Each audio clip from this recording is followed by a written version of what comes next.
I guess now I know why Mom didn't like me playing with the music box.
Mom said the basement was off limits, unless I wanted another tetanus shot.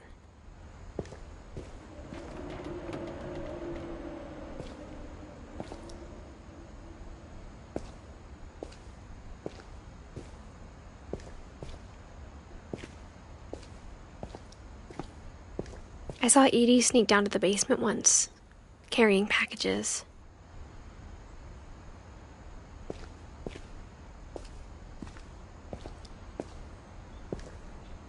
I thought maybe she was hiding presents.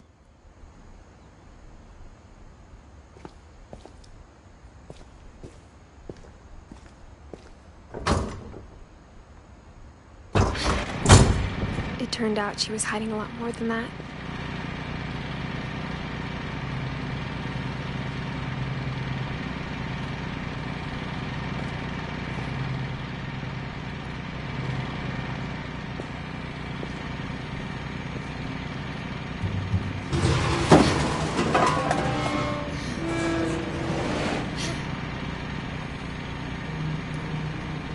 I remember asking Mom once about where Walter had gone.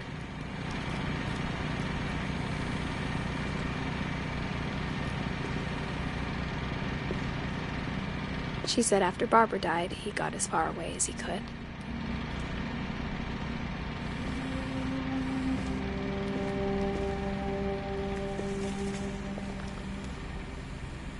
If there's a pattern in all these stories,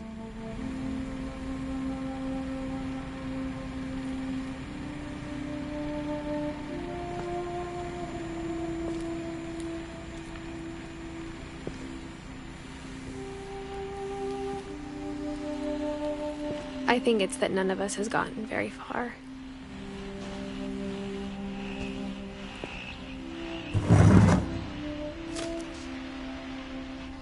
Goodbye, everyone.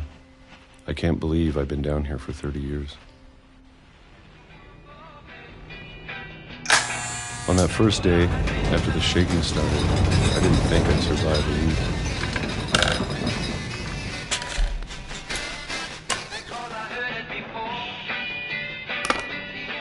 But after a few days, I settled into a routine.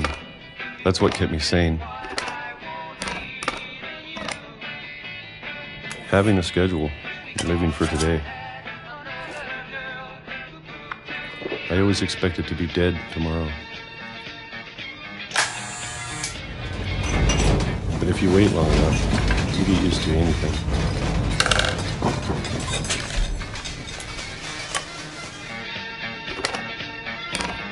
Even a monster on the other side of the door starts to feel normal. Almost friendly.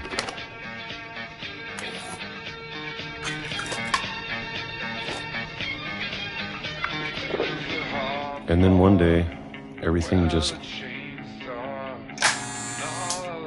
stopped. Whatever that thing was, it was gone. Maybe it got tired of waiting. Or maybe I just got tired of being afraid.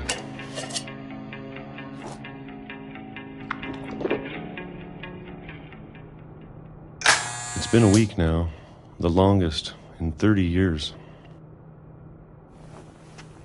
I'm done waiting. I have to leave while I still can.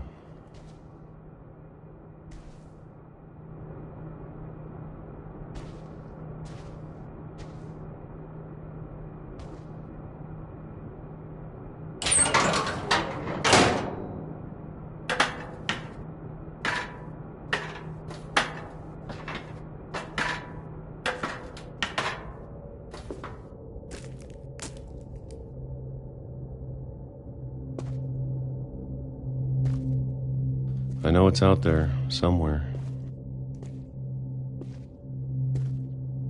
Whatever killed Barbara and Molly and Calvin.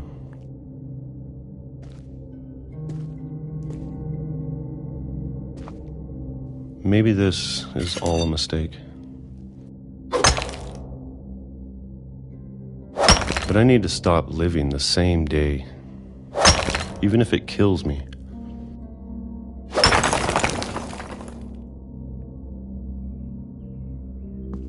Whatever's out there, I want you to know I'm ready for it.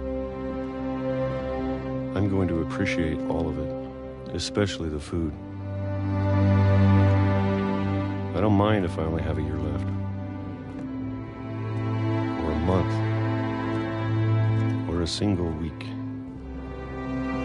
I'd be happy with one new day. I can already imagine the sun on my face.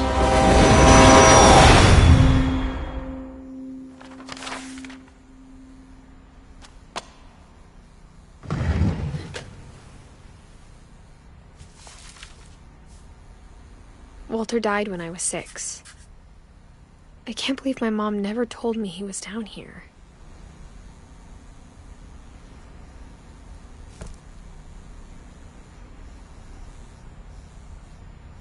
I'm sure my mom was trying to protect me.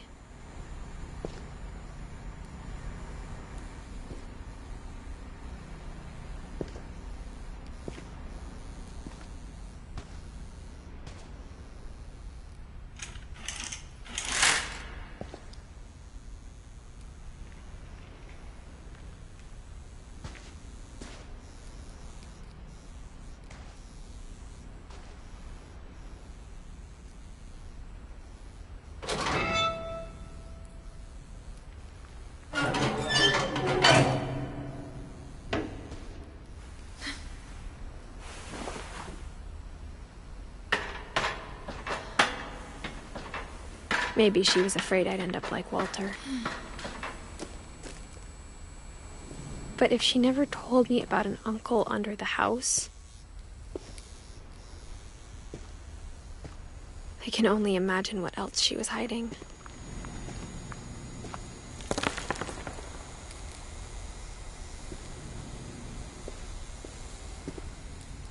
I don't want to make the same mistakes she made. Trying to bury something that's still alive. Now that there's only one of us left, or maybe 2, I thought it was time I heard the stories for myself and found out what happened to everyone else. But now I'm worried the stories themselves might be the problem. Maybe we believed so much in a family curse, we made it real.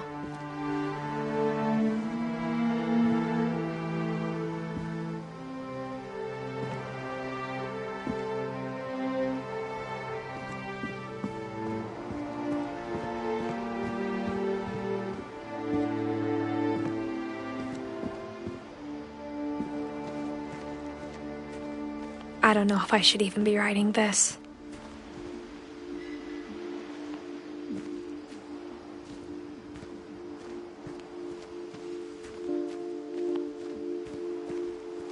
Maybe it'd be better if all this just died with me.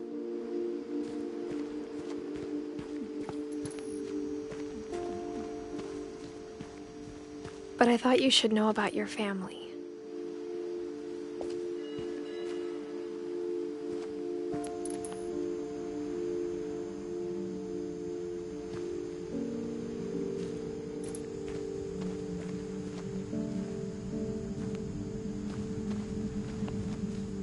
And the history you're a part of.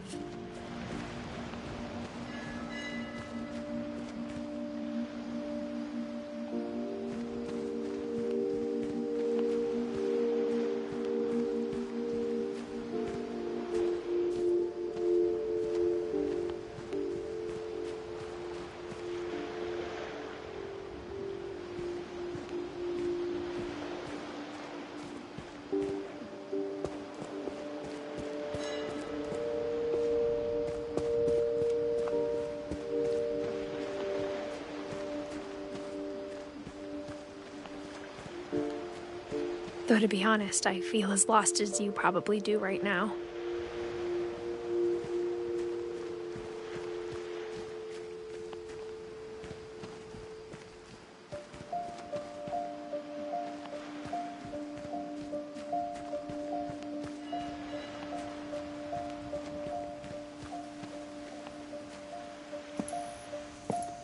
I think the people in these stories believed them, for what that's worth.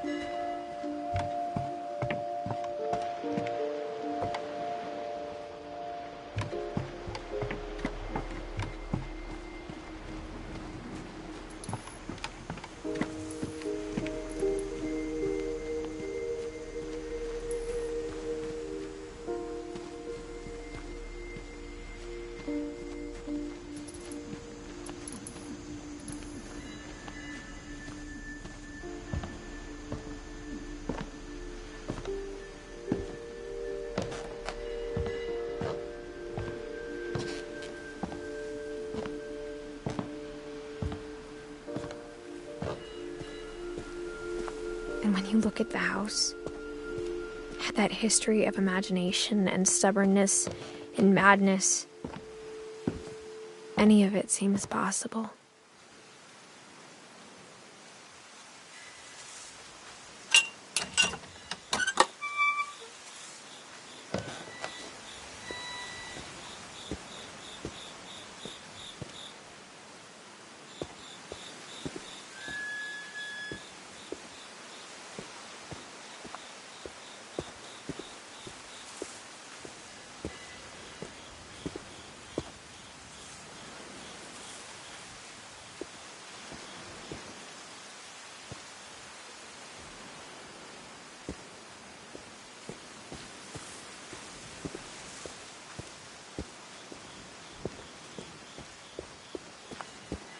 I think we've been surrounded by death for so long, we've just gotten used to it.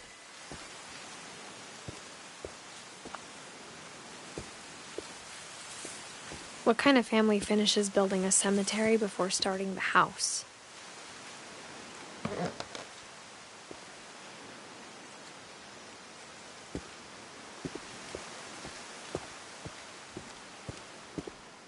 It's embarrassing for me to admit this, but the pet cemetery made me more uncomfortable than the human one. 3 of the gerbils were mine, and 2 had been my fault.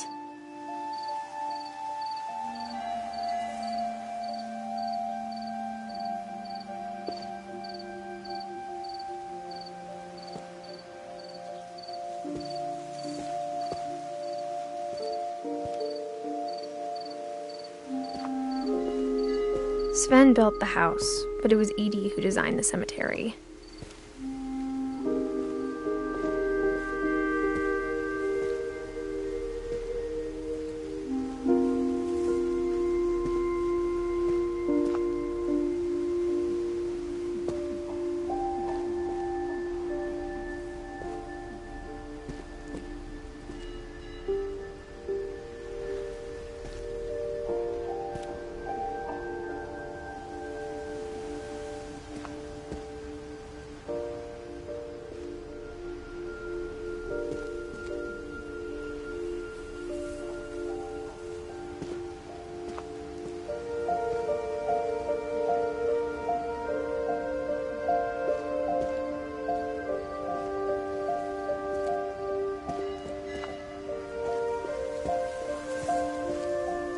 I'm sure Odin's monument had been Edie's idea.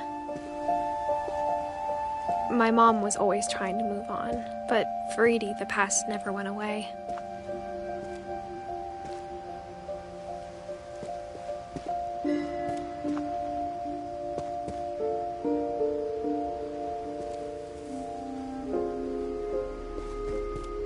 She could see it poking out of the water at low tide.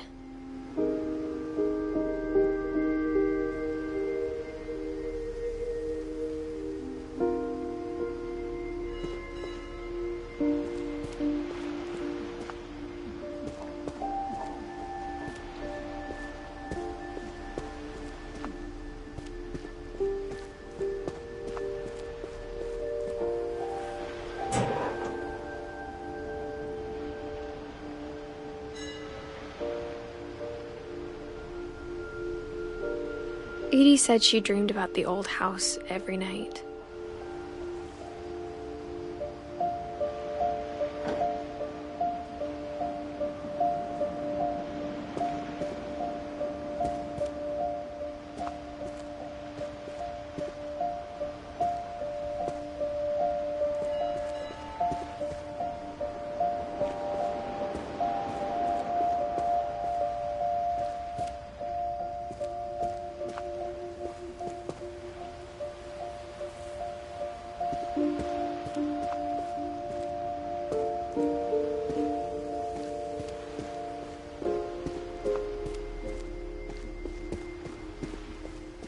Edie's side was always easier for me to understand.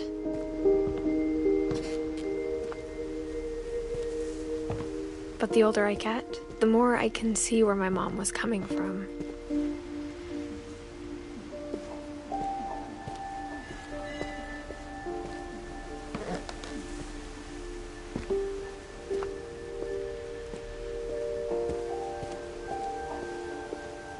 There's so many things I wish I could ask my mom now.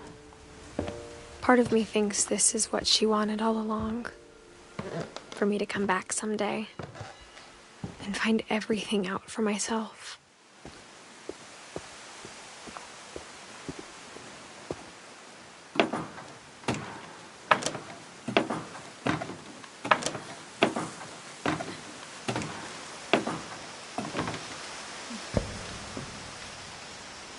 But looking back on it now,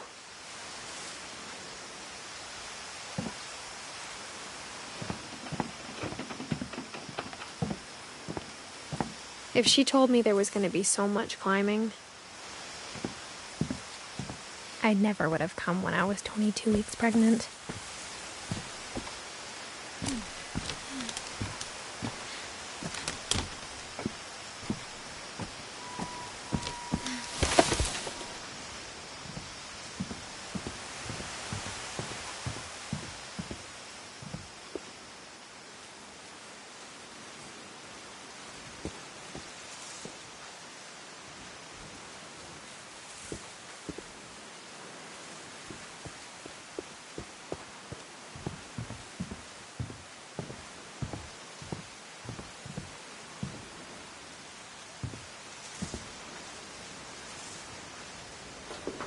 I never met Grandpa Sam, but I think he and my mom had a lot in common.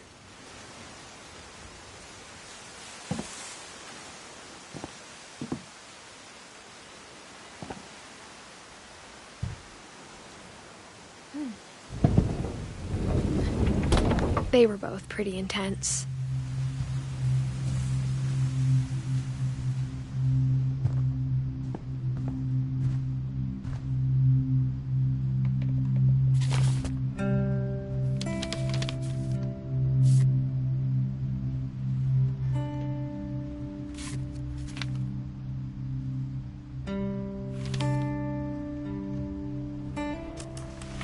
Dawn, I promise, you'll never forget this weekend.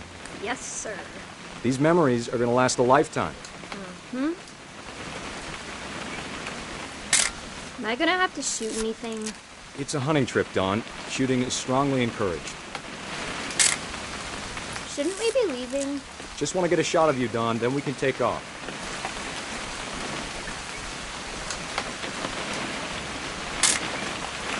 Not quite.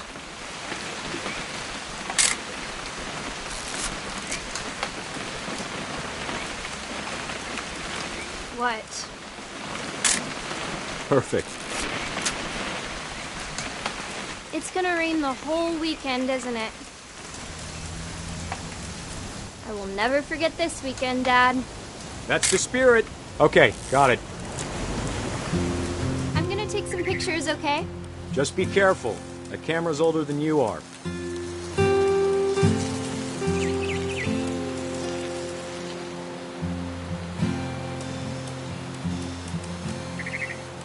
You're right, Dad. It's starting to clear up. Still freezing, though.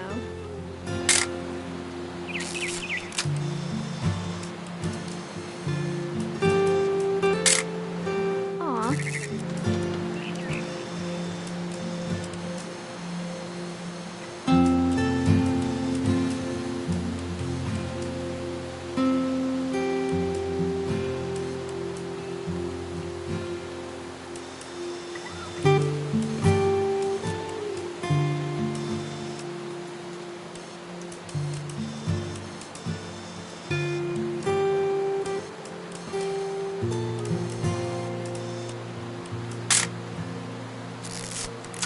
Definitely should not have drunk all that coffee. Hold still while Hey! That's a keeper. I'm just saying, I'm not always gonna be here, Don. You'll need to remember this stuff, if you want to survive. I'll be fine, Dad. You know who else thought he was gonna be fine? Some guy who died. Don, I'm being serious. I know, Dad. You're always serious. Doesn't being out here make you want to chill out? To tell you the truth, I haven't been out here in 20 years.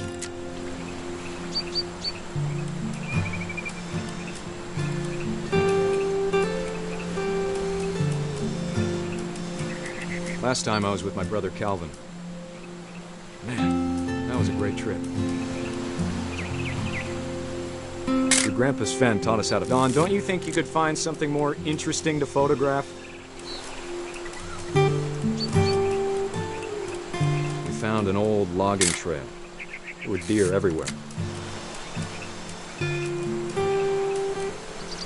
I bet if I could remember where that trail was, we'd spot a buck for you in no time. Give me a minute to check the map.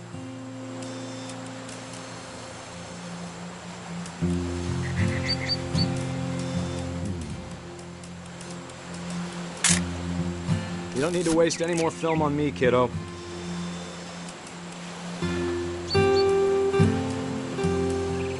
Let's see.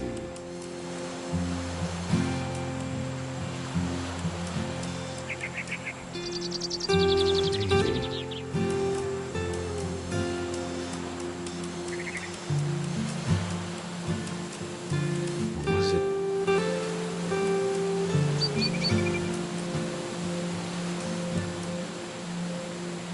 Could have been.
Dad! Good eyes, Dawn.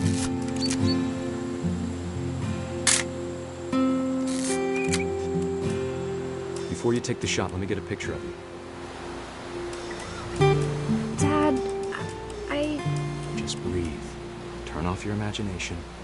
Focus on your target.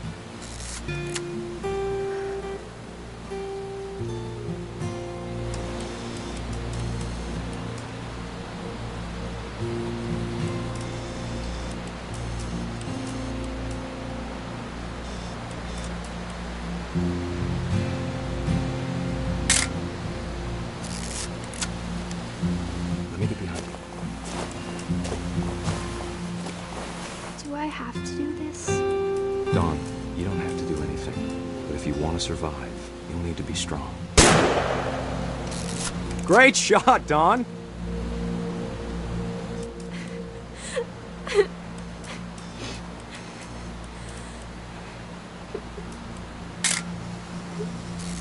I'm proud of you, Dawn. Always remember that, okay?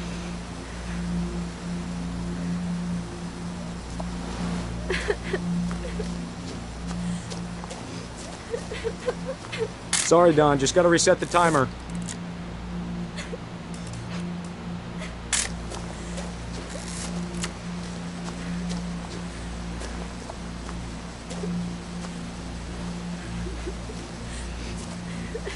Dad, it's twitching. I think That's it's totally normal, Dawn. Just focus on the camera. Try not to think about... Dad!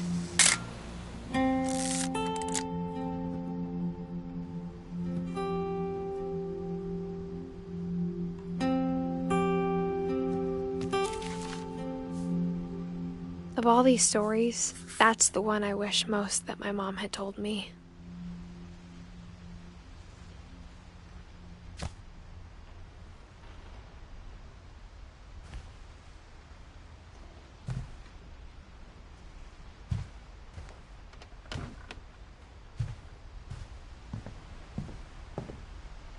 Instead of hiding from death, Sam seemed to go out of his way to meet it.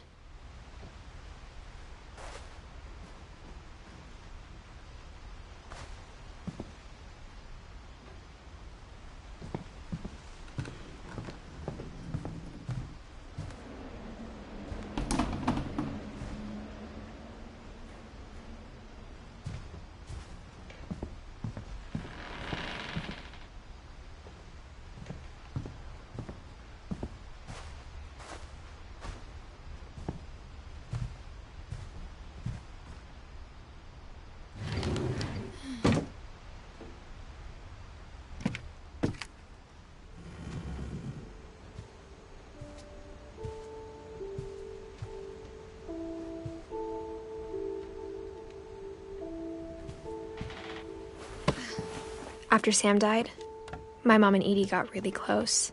They'd both lost a lot.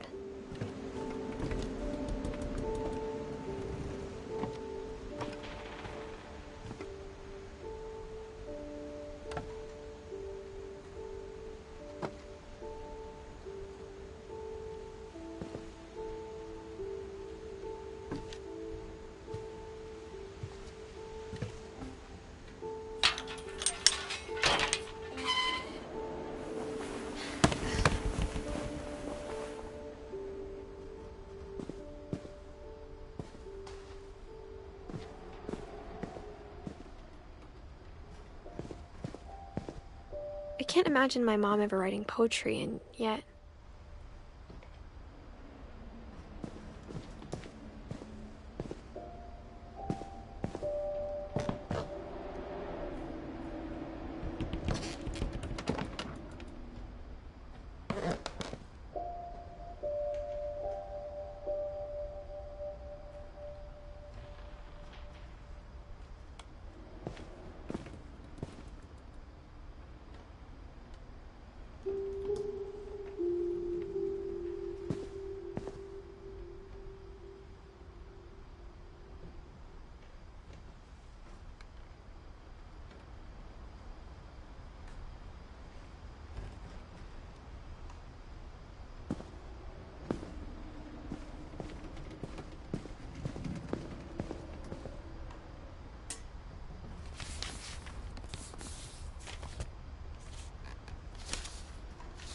Dear Kay, do you remember the way Gregory used to laugh when he thought he was alone? Like something funny was happening, but only he could see it.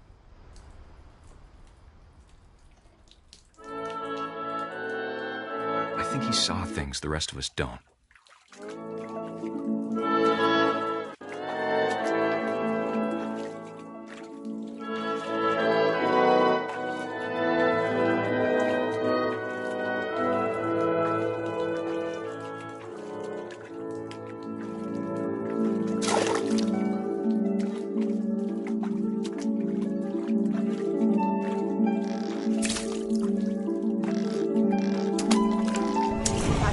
Gregory, it's time to... Hold on, sweetie. Hello? Sam, I told you I don't want to talk right now. I wonder what he saw. What his world was like.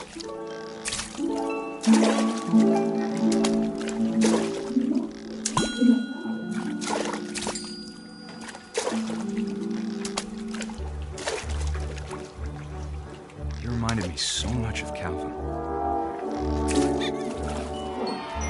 Lost in his imagination. Whatever it was he saw.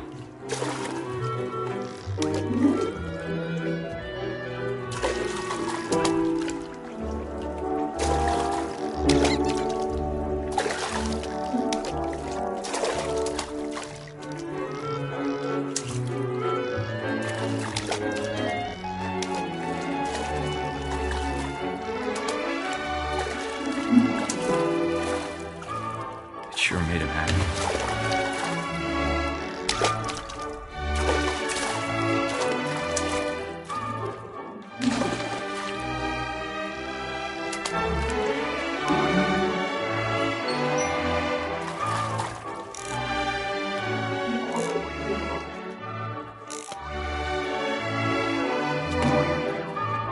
I know how silly it sounds.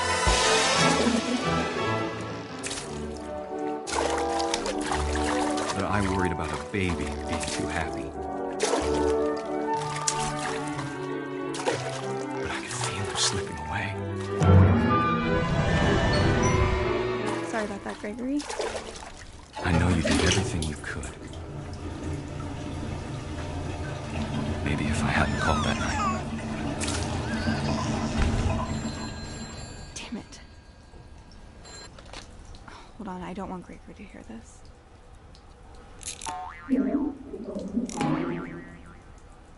I wish he could have told us about the world he saw.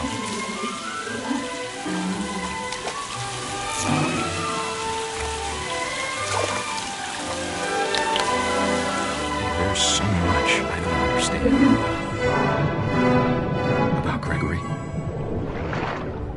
About everything.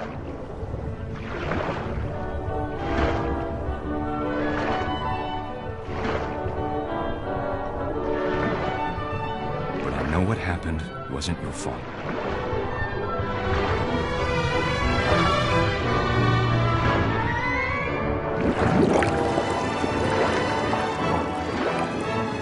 I'm sure he's happy. And he'd want you to be happy too. Good luck, Kay. Love, Sam.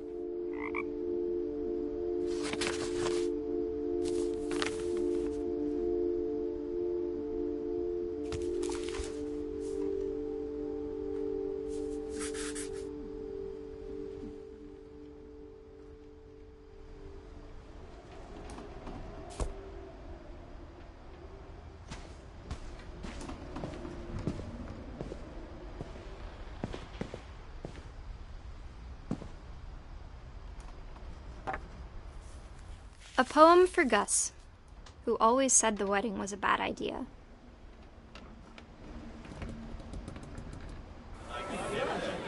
Our father never hit us kids, at least not very hard, before the day my brother said with teenage disregard that he'd be dead before he'd see a wedding in our yard.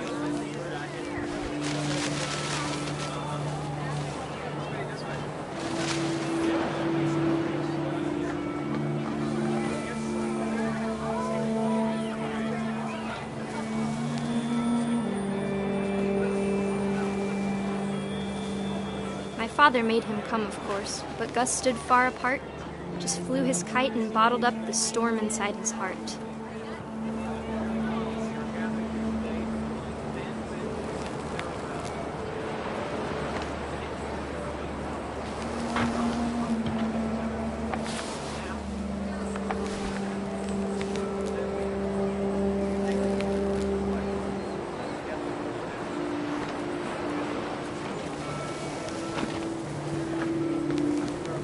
I tried to talk him out of it, but though he'd never met her, "We don't need a stepmom," were the words that I now remember. pronounce you husband and wife. You may kiss the bride.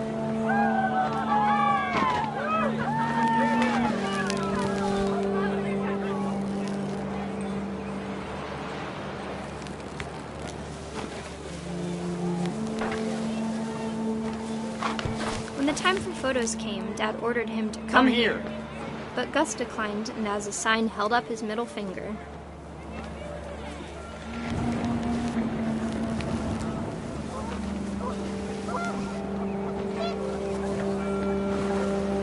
The wind picked up and panicked geese appeared and quickly went. But all the humans did that day was go inside the tent.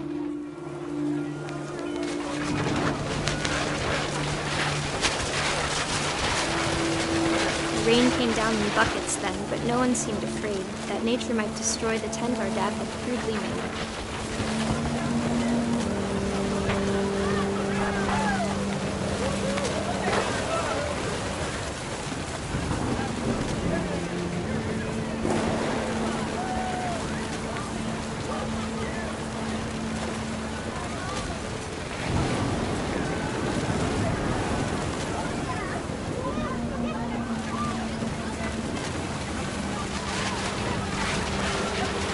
Thunder sounded much too close and full of angry power. But all my father said to this was, "Make the music louder."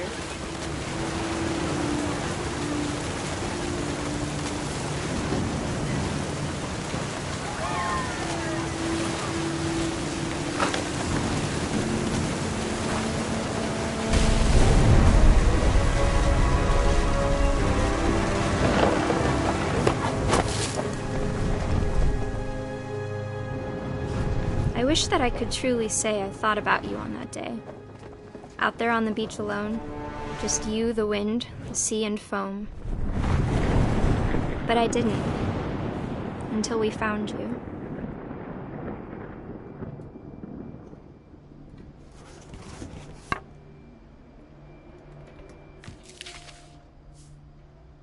She never talked about him, but Mom told me once if I was a boy, they were going to name me Gus.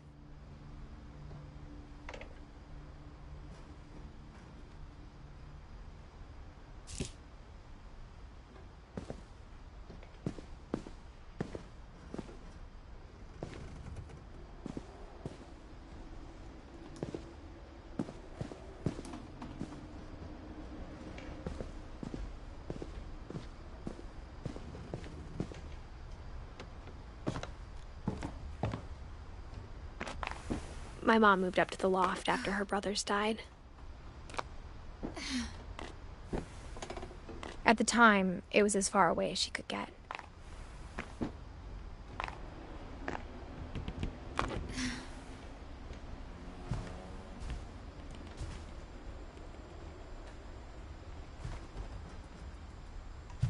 She spent a summer building houses in Calcutta, where she met my dad, Sanjay.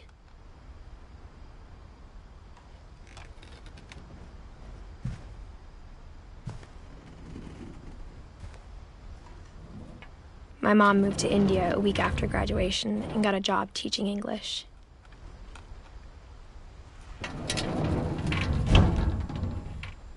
Louis was born a year later.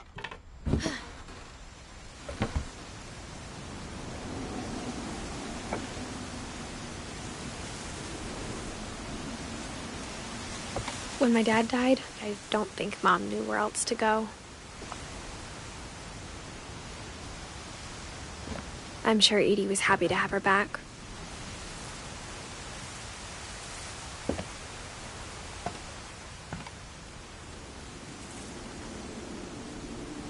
And to see kids in the house again.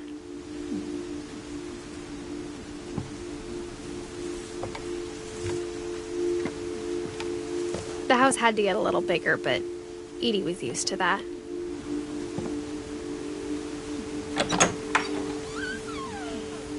And for a while, things were good. Almost normal.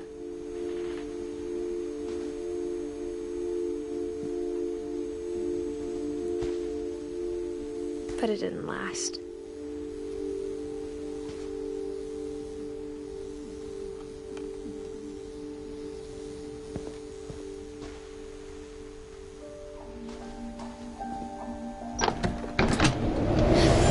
The beginning of the end was Milton's 10th birthday, when Edie gave him a castle.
I think Edie was happy to finally have another painter in the family.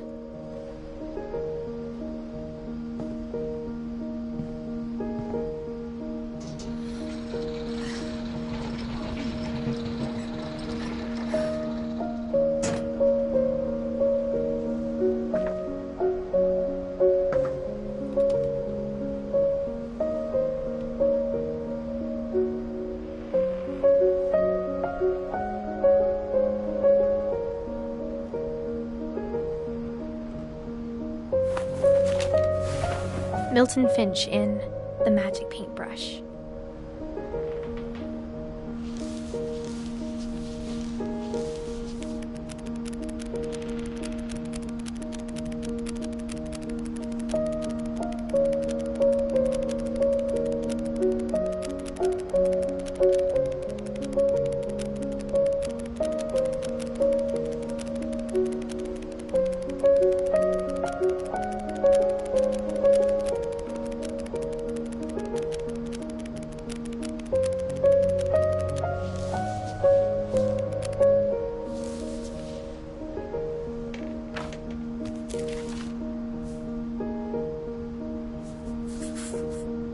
I was 4 when Milton disappeared.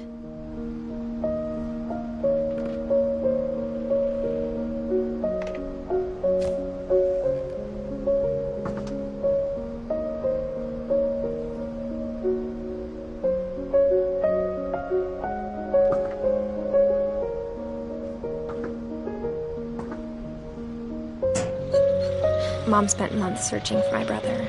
Then she sealed the doors.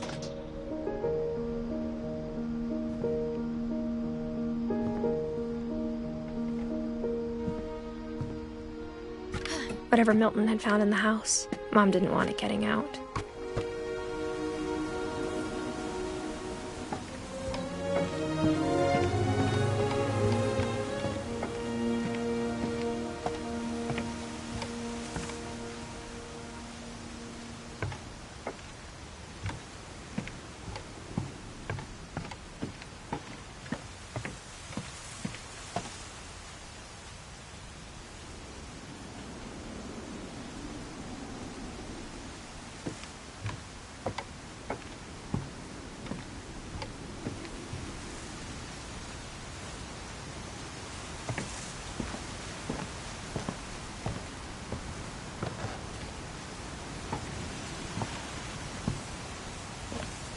Mom definitely blamed Edie, but I think Louis blamed himself.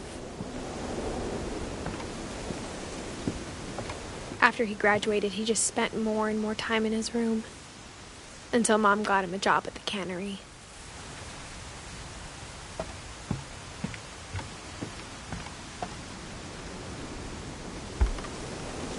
Everyone always told me to stay out of Lewis's room, except Lewis.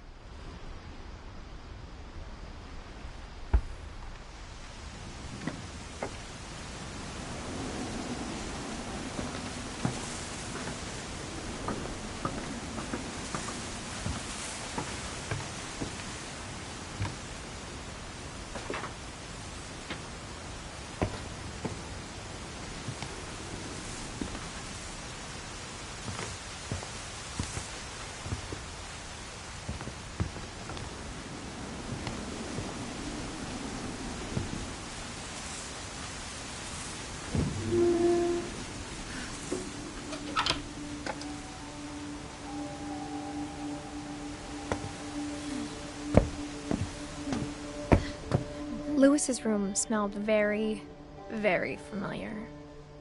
That part of him lived on.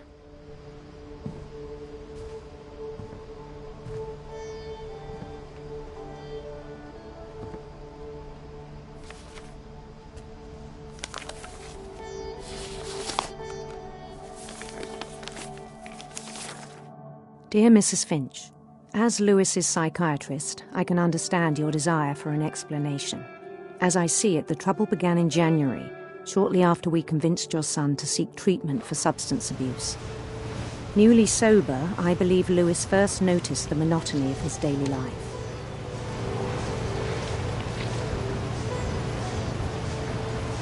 He kept working at the cannery.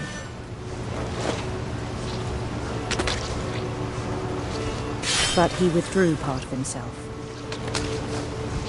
In our sessions, I saw the same behavior. His mind began to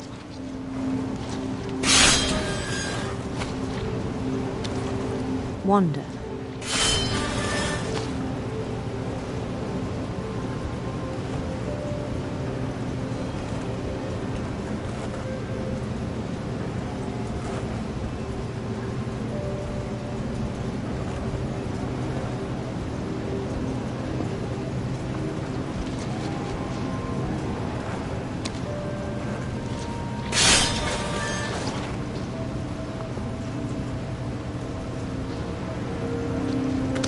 I asked him to describe it.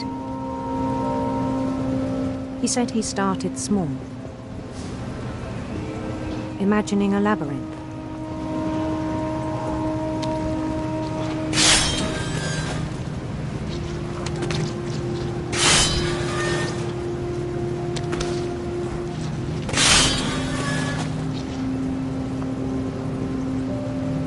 He'd feel his way about. Then something moved.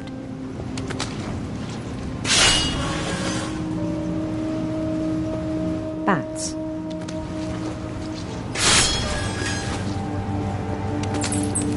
And toads.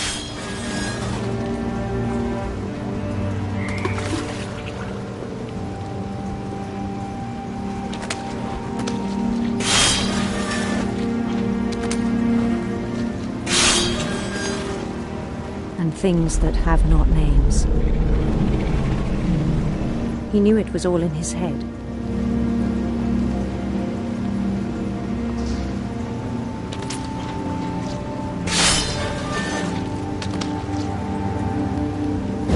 He took it very seriously.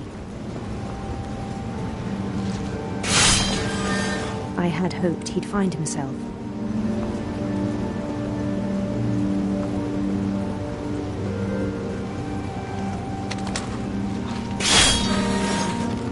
But he found something more.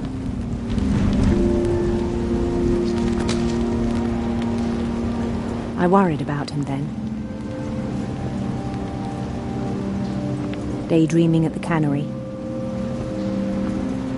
I spoke with his boss.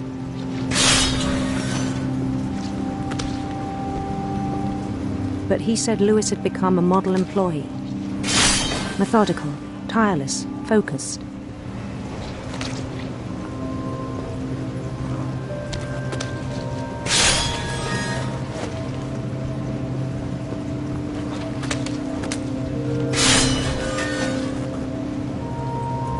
like a whole new Lewis.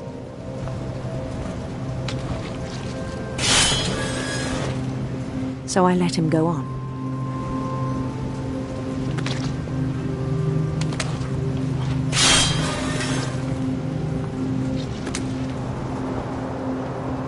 I even encouraged him. It seemed very promising at first.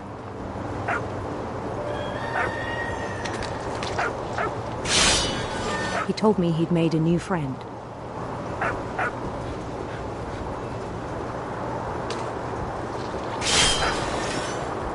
On the edge of a city he named Lewis Topia.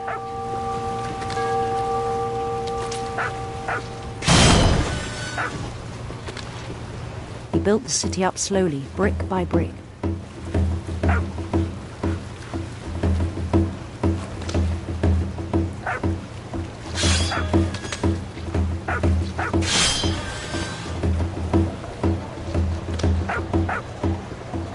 Then he made musicians.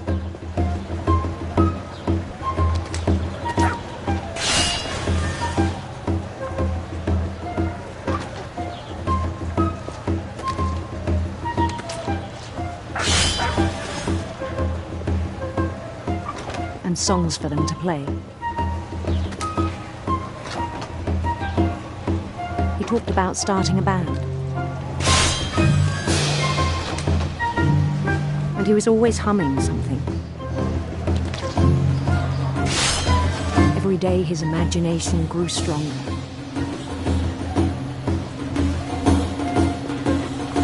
He no longer spoke at the cannery.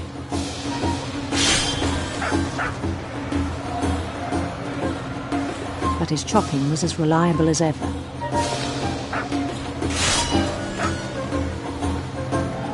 Then one day it struck him that all the cheering crowds, even the stones under his feet,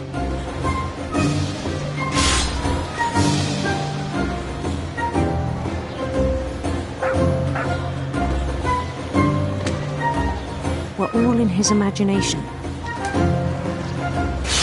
So he could do whatever he wished.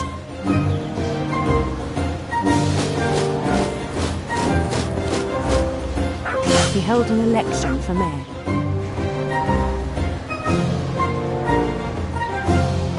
And he won.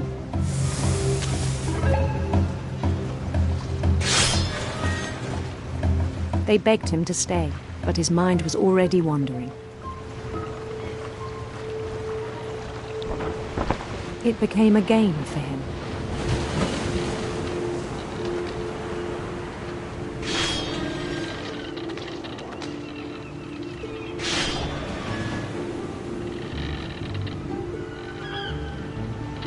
He'd conquer a city, then immediately push on.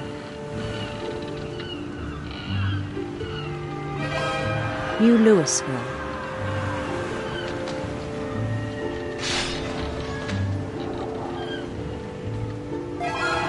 St. Louis. He started drifting away from our reality.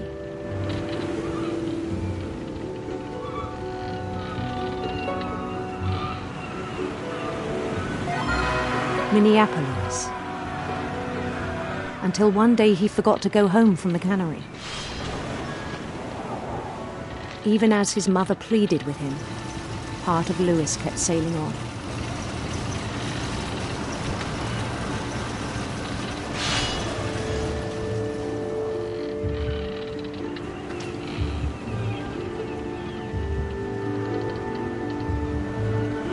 In Louisburg, he heard rumors of a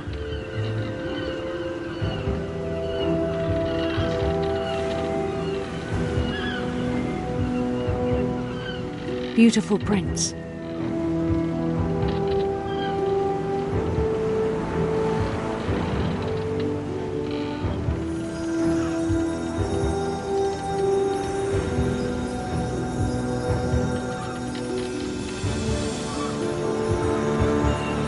The prince was on his own quest for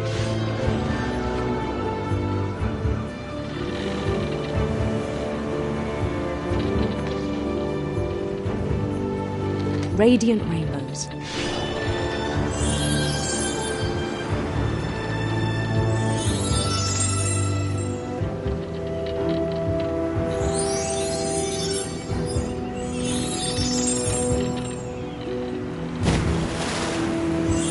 followed the sound of his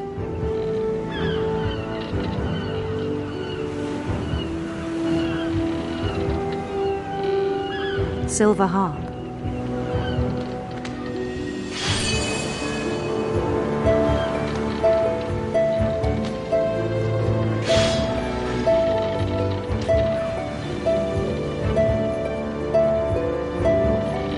His chase led him to a golden palace east of the sun and west of the moon. Even then, his logic remained sound.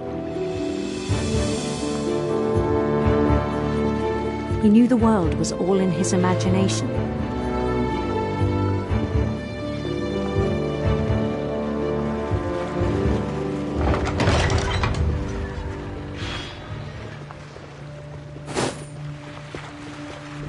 But he was so proud of having created it.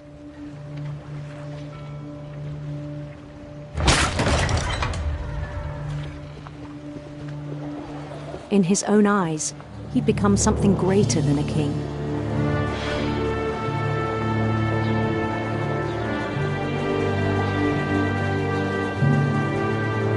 For someone who'd never known success in the real world, I think it was overwhelming. And then it struck him that the real Lewis was not the one chopping salmon, but the one climbing the steps of a golden palace.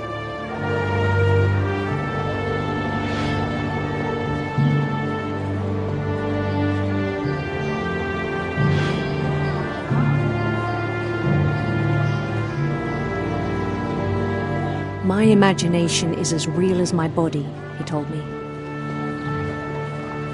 It was hard to argue with him.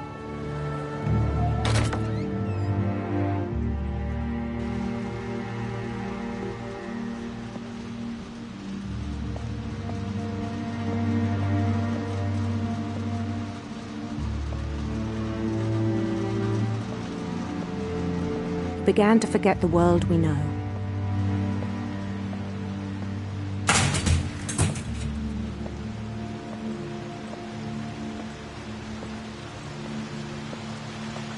I think it pained him to remember Lewis, the cannery worker.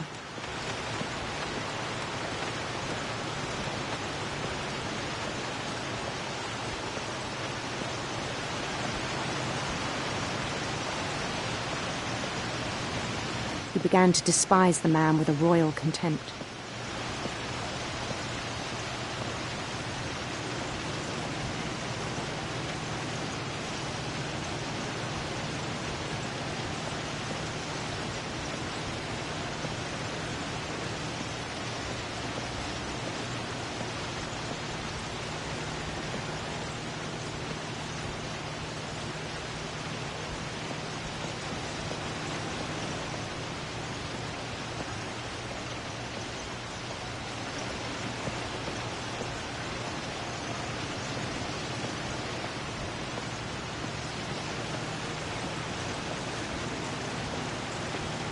I still thought I could save him.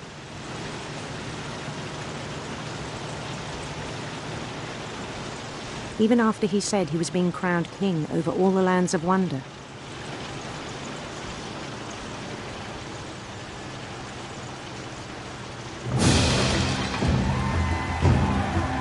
The palace would be packed with his companions.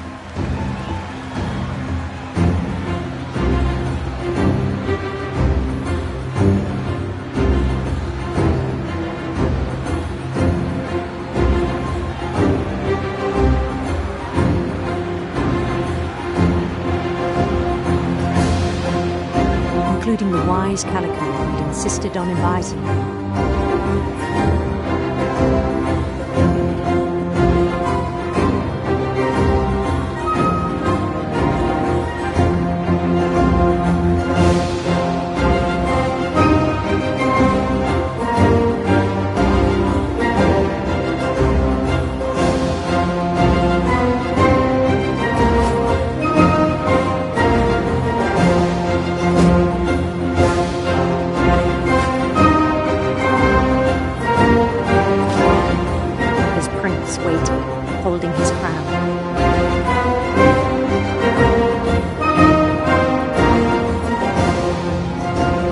There was only one thing left to do.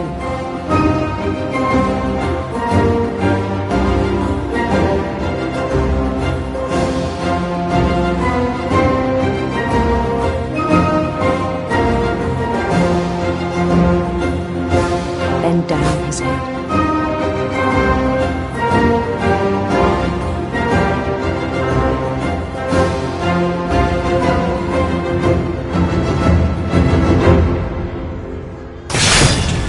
Rest, I think you know. Mrs. Finch, your son was a kind man who will be missed by all of us who knew him.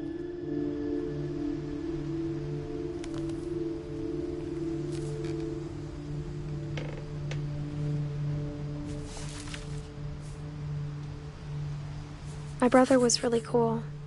I wish you could have met him.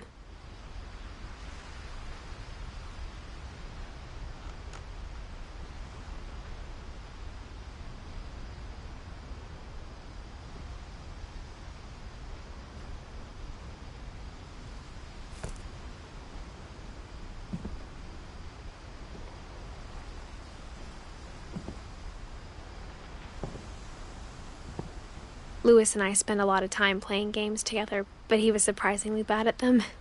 He died a lot.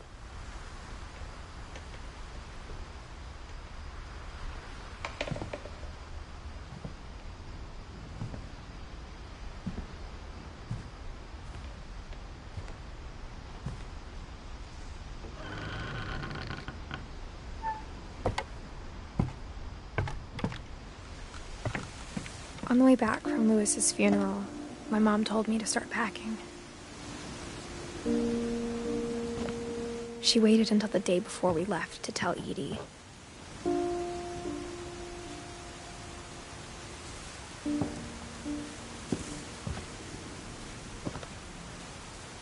I'm not sure if she wanted to make it easier or harder.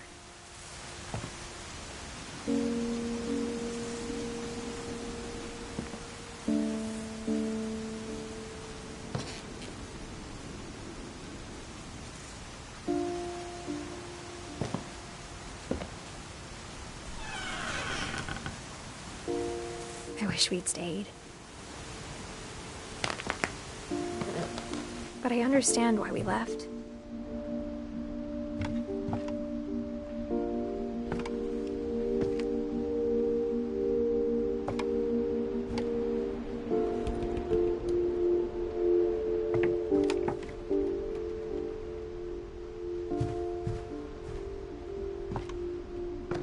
My mom ended up leaving everything behind.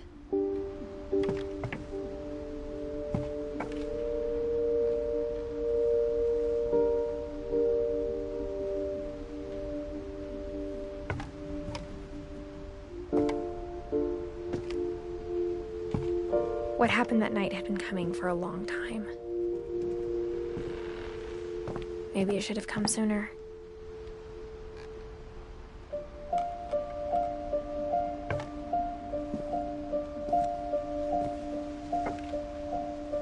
But it had to end one way or another.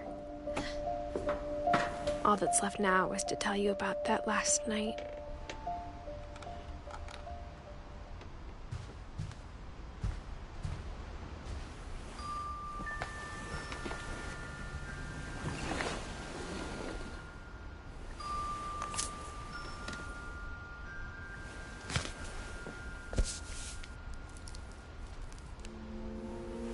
That whole last day, Edie just watched us pack and didn't say a word.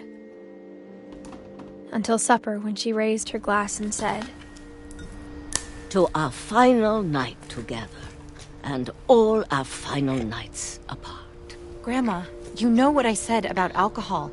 Some of your medications are very Edith, specific. I left a present for you in the hallway. Why don't you go open it? The grown-ups have to argue now. I'm sorry, you're right. We're all leaving tomorrow. Let's just enjoy our last... I'm not leaving. Edith, you're excused.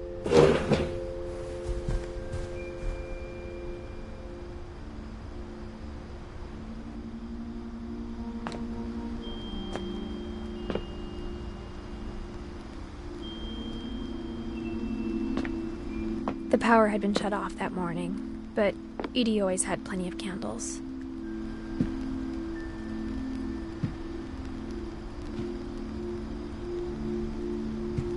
When my mom sealed the library, I don't think she knew about the other entrance.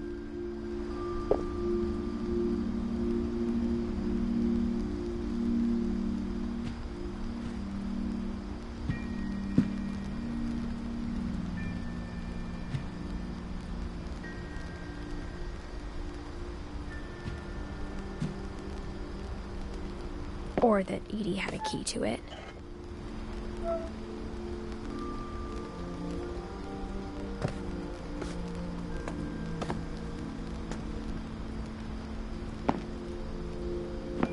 That thing you're afraid of isn't going to end when you leave the house.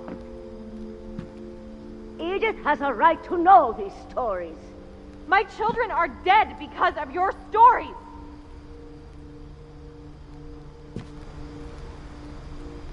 I think it's best if Edith and I leave tonight.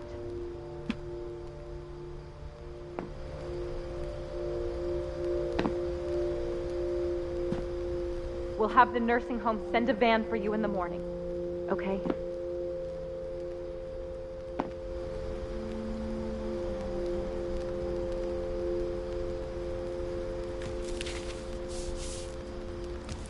Dear Edith, there's so many stories I wish I could tell you, but there's only time for one. This is about what happened on the night you were born. That night, the tide went way, way out.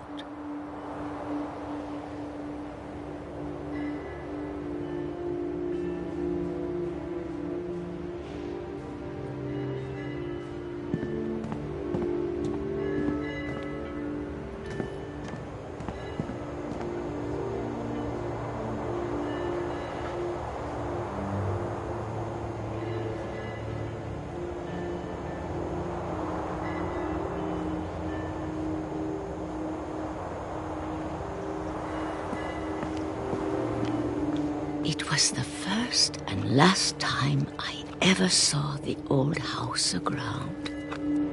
There'd been an earthquake out in the middle of the ocean. They called it the lowest tide in 1,000 years. God, it smelled awful. You know, I've seen that house every day of my life.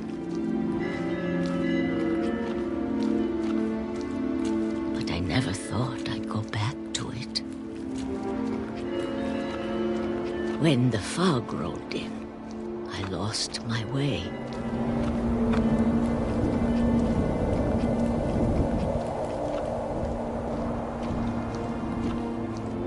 I got turned around.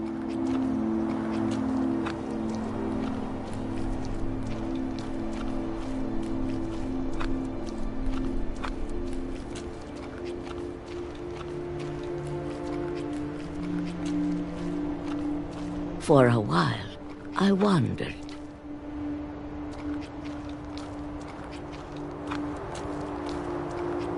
I started seeing things.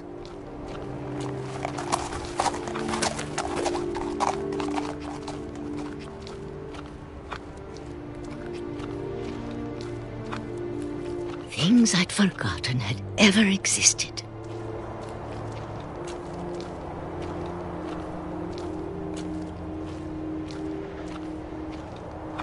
But when I saw them, they felt like old friends.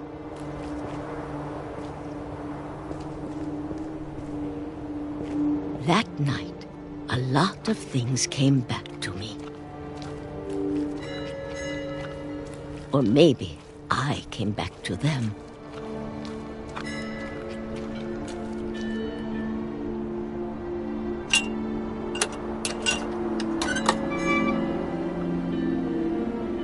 Things I can't explain, but that I need you to try and... Edith, what are you doing in here? It's mine. Edith! Mom, you're gonna rip it! Let go! I kicked and screamed, but Mom dragged me to the car.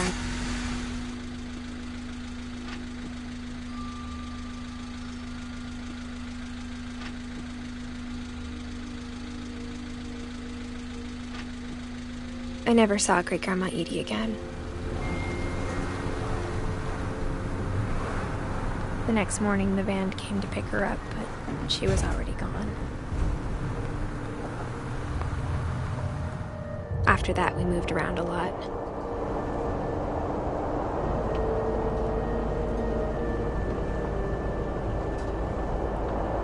We both tried to make the best of it.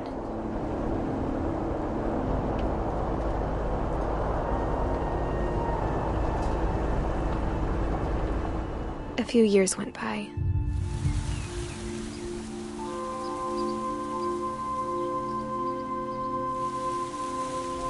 My mom didn't like to talk about it, but she started getting sick a lot. The rest happened pretty quickly.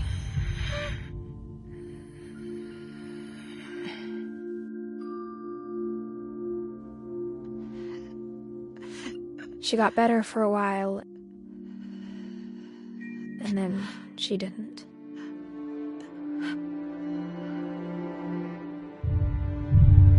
And then I was alone. The last Finch left alive.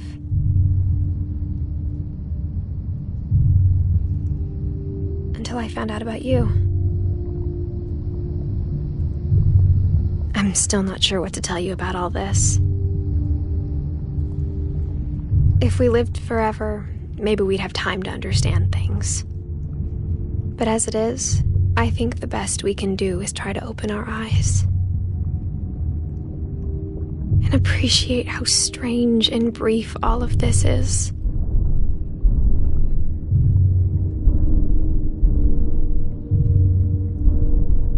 This journal was supposed to be for you.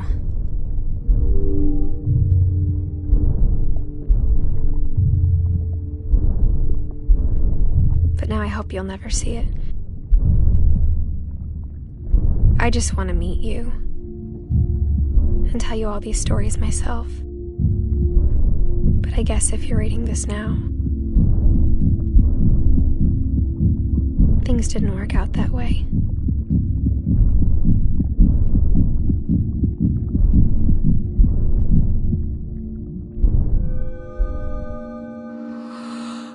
This is where your story begins. I'm sorry I won't be there to see it.